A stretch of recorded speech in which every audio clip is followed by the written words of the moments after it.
Hola, ¿cómo están? Bueno, vamos a continuar con la clase que veníamos previamente. Vamos a profundizar un poco en los temas de rutas centrales de metabolismo y vamos a empezar a hablar de glucólisis, que es el tema fundamental dentro del metabolismo. Vamos a repasar este esquema, ¿sí? Que lo vimos en la clase anterior. Recuerden que en esta imagen se muestran las rutas metabólicas centrales y algunos de los intermediarios claves. Las rutas catabólicas se representan de arriba hacia abajo con color rojo y las anabólicas de abajo hacia arriba con color verde. Recuerden que de arriba hacia abajo vamos a ir hablando de catabolismo. Recuerden que los principales eran las proteínas, los ácidos nucleicos, los polisacáridos y los lípidos. Todos van a ser capaces de ir convirtiéndose en moléculas más pequeñas con, de alguna forma u otra, entrar al ciclo de la glucólisis para obtención final de energía. Bueno, recordemos que catabolismo era un proceso de degradación y es muy importante recordar que era un proceso de oxidación. Recuerden que oxidación significa e implica pérdida de electrones cedidos hacia otra molécula quien los va a captar, que esa molécula se va a reducir, ¿sí? En este caso vamos a hablar del catabolismo de los hidratos de carbono y la molécula que se va a oxidar es la glucosa, ¿sí? Con el fin último de obtener energía. Entonces, bueno, acá les muestro este esquemita que es para presentarles la molécula de glucosa. La molécula de glucosa es de forma hexagonal, tiene 6 átomos de carbono, uno en cada esquinita, como pueden ver. Que bueno, la glucosa es obtenida básicamente por la dieta nuestra de todos los días. Una vez ingerida y procesada, se libera la sangre y se reparte hacia todas las células del cuerpo. Por distintos mecanismos fisiológicos y por distintos transportadores, la glucosa va a ingresar a la célula. Una vez que la glucosa ingresa a la célula, tiene que sufrir una serie de gran cantidad de pasos para llegar a los metabolitos finales. ¿Cuáles son los metabolitos finales de la glucosa? Que no nos podemos olvidar es el dióxido de carbono, el agua y la gran producción de energía. Entonces, ¿cuál es el objetivo de la glucólisis? Obtener energía para los requerimientos celulares metabólicos. ¿Sí? Bueno, entonces, acá tenemos esquemáticamente representada la glucólisis. Comprende el proceso de oxidación de la glucosa, comprende dos etapas fundamentales. Una es la glucólisis, que se produce en el citosol, ¿sí?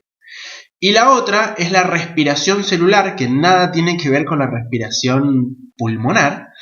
Se produce en la mitocondria y a su vez consta de dos pasos, del ciclo de Krebs y del transporte de electrones. ¿Sí? Entonces memoricemos esto y vamos a ir de conceptos muy generales a conceptos cada vez más específicos. Bueno, miren, esto es el esquema general más importante de este teórico que tienen que grabar en su cabeza, ¿sí? Esto representa una célula y todos los procesos que acabo de mencionar dentro de la célula. Entonces, como dije, la glucosa va a entrar y va a ingresar al proceso de glucólisis. El proceso de glucólisis consta de una serie de pasos que tiene como objetivo producir ácido pirúvico, ¿sí? El ácido pirúvico o el piruvato es una molécula que tiene 3 átomos de carbono. Y como dije recién, la glucosa tiene 6. Entonces, cada glucosa me va a producir 2 piruvatos. O sea, es como si la glucosa se partiera al medio, pero bueno, luego de sufrir varias etapas. Entre esas etapas, entre que viene la glucosa y se aparece el piruvato, vamos a tener ganancia de ATP y vamos a tener liberación de electrones y de protones que van a ser captados por una molécula que se va a encargar de transportarlos a la etapa final, que se llama transporte de electrones dentro del proceso de respiración celular en la mitocondria, ¿sí? Cuyo objetivo final es producir gran cantidad de energía almacenada en los enlaces de ATP. Bueno, una vez que se produce el piruvato, que es el objetivo final de la glucólisis, este tiene dos opciones. Una, si se encuentra en aerobiosis, que es lo que ocurre fundamentalmente en nosotros, va a ingresar a la mitocondria a producir el proceso de respiración celular. Y dos, puede irse a otro ciclo, que es el ciclo de la anaerobiosis, o sea, sin presencia de oxígeno. Y este puede ser de dos formas. En nosotros se produce la formación como producto de fermentación, el ácido láctico, y en algunos microorganismos como bacterias y hongos se puede producir etanol y dióxido de carbono. Entonces, para repasar, el proceso de glucólisis es el proceso de oxidación de la glucosa. Entonces se los vuelvo a repetir. La glucosa pierde electrones, por eso se oxida.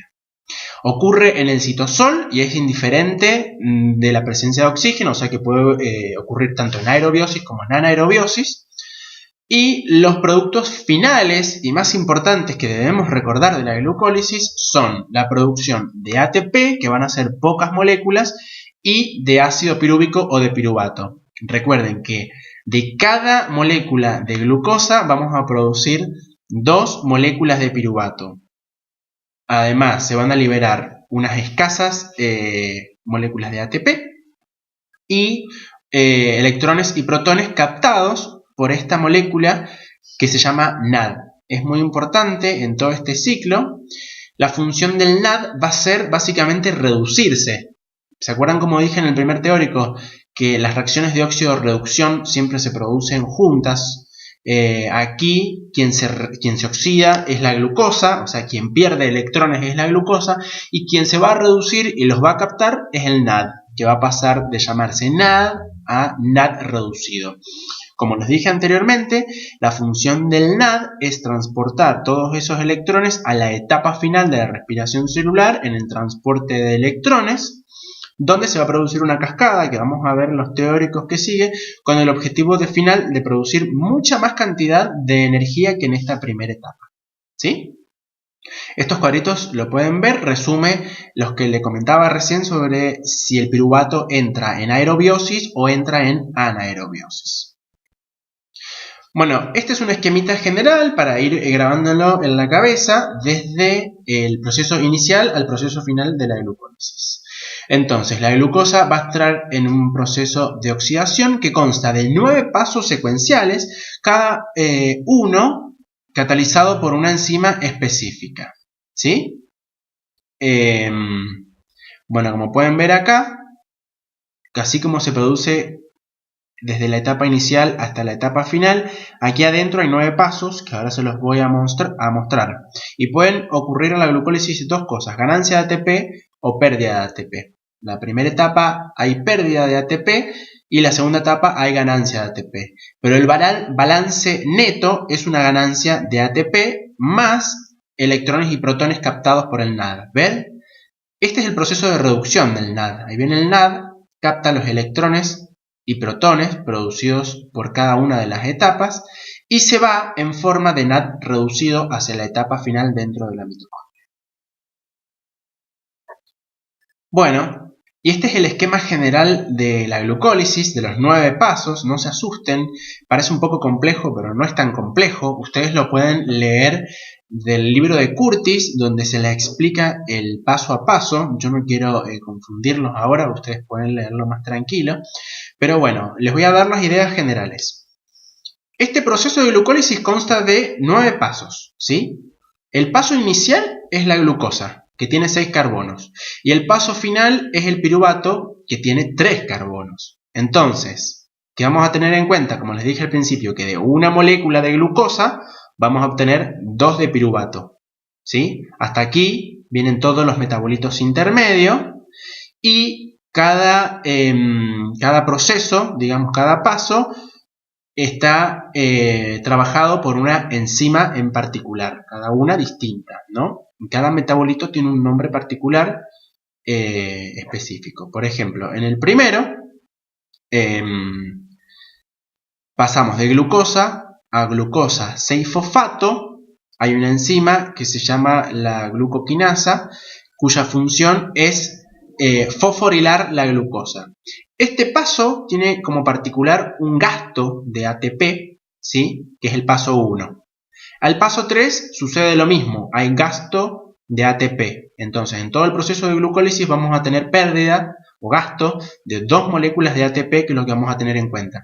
Pero de aquí en adelante hay ganancia de ATP y de aquí al final. Por eso yo les decía que el balance neto es ganancia de ATP y no pérdida. Solo perdemos 2 moléculas de ATP por cada molécula de glucosa y vamos a ganar más de 30 moléculas de ATP en el proceso final, ¿sí?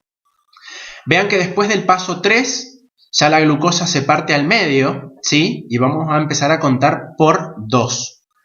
Por cada molécula de glucosa, cada uno de estos metabolitos intermedios cuenta por 2. ¿Sí? Aquí está dibujado una sola vez, pero bueno, ustedes recuerden que cuenta por 2, hasta llegar al producto final, que es el ácido pirúvico. Yo les recomiendo que ustedes lean el paso a paso, con el nombre de cada uno de los metabolitos intermedios y de las enzimas, y lo más importante de esto no es recordar cada nombre ni cada enzima, lo más importante es recordar si hay pérdida de ATP en la primera etapa, ¿sí? Y que hay ganancia de ATP en la segunda etapa. Además de eso, hay ganancia de electrones y de protones que van a ser captados por el NAD y que el producto final de todo esto es el ácido pirúvico o el piruvato, ¿sí? Entonces, hasta acá llegamos con esta clase y terminamos en lo que es el piruvato. Entonces ahora vamos a tener dos opciones con el piruvato. O entramos a aerobiosis o entramos a anaerobiosis, ¿sí? Entonces lo que vamos a ver en las siguientes clases es la segunda etapa, que es la etapa de respiración, ¿sí? En una clase vamos a hablar sobre la respiración aeróbica y en otra de la anaeróbica. Así que bueno, gracias y nos vemos en la que sigue.